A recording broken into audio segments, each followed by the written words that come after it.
Hi, this is Robert Polenic, the owner of Brutal Iron Gym. I just finished up a leg workout that I wanted to share in today's video.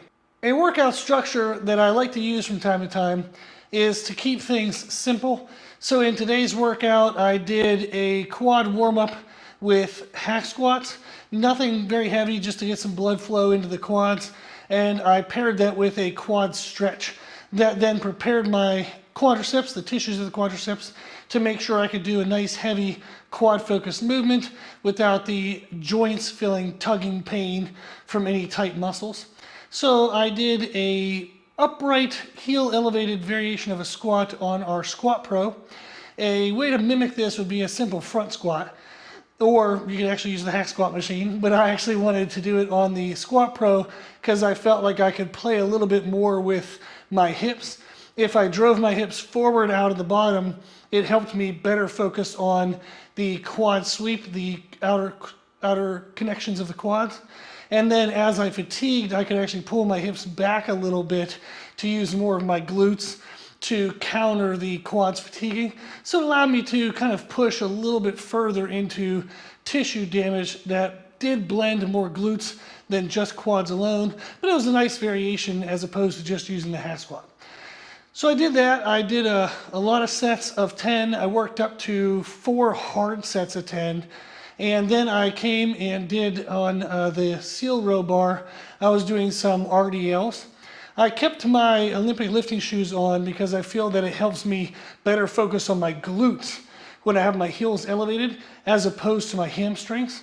So this was a specific variation that I like to use from time to time. And on this one, I worked up to 5 hard sets of 10. And then that was it. So I threw in some glute stretches with the warm-ups of the RDLs to make sure my hip hinge movement was feeling good and I didn't have any tightness in my lower body that was tugging on my lower back. So I added the stretches, but really my whole workout was just 2 main movements: the Squat Pro uprighted squat and then the barbell RDL.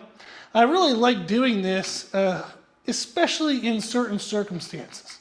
I had been traveling last week, and when traveling, sometimes you can find a gym, but the equipment isn't great. So you can't go super heavy, super intense. I tend to then just kind of use a little bit of everything that they have and focus on more of a high volume workout. The downside is you spend a lot of time kind of moving from machine to machine, and you never really get that mind-muscle connection and that satisfaction of just destroying a muscle. So after traveling workouts, I like to come and do a workout structure like this where I just pick 2 things and destroy them. And then I also like doing this on days where maybe I'm a little mentally fatigued, I'm tired, there's a lot of other things going on in life. So I just pick 2 things that I like, that I know very well, and then I just hammer those and do the best I can with them. The premise of the structure is relatively simple in that I want to warm up my quadriceps, make sure I stretch the quadriceps, and then I usually do my quadriceps first. So that way, if I do my hinging second, which would be kind of hamstrings, glutes, the posterior chain, if that fatigues my lower back, that's okay because I'm done with the workout if I do the hinge stuff second. So I like to do the quads first, hinge movements second, and then that's it. Just kind of go home and be done. I'm actually lucky here because this is my home, so I can go upstairs and be done.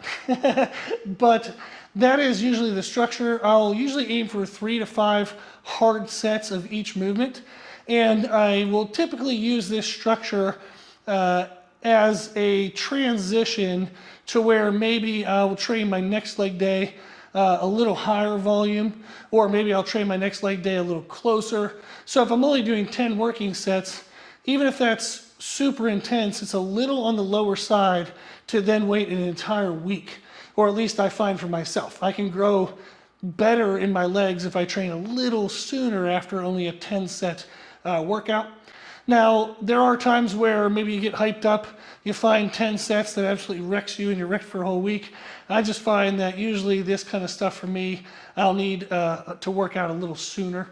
And that's fun to make a note of, is that sometimes you'll find certain training structures allow you to have longer time off between workouts, which would be great if you're prepping for a vacation or you have a lot going on in your life and you're like, I just want to kill this, then make sure I got some days off so I can attend to those things. Or you can kind of do another training structure that allows you to train more often, maybe push more volume, bring the weight loads down. That can allow you to just have a fun, different stimulus in training. It can also help you decrease some stress in the joints. Maybe you don't need as heavy of weight loads.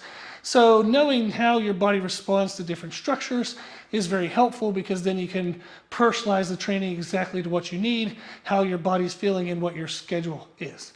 So I thought this would be fun to share just those thoughts and ideas. And you can take that, what you can get from it. But hopefully there's something of value there. If you want to try a workout like today, again, like I said, warm up, stretch the quads, then do 3 to 5 heavy, hard sets of a quad-focused compound movement. And then warm up and stretch your hinging muscles, specifically the glutes and adductors.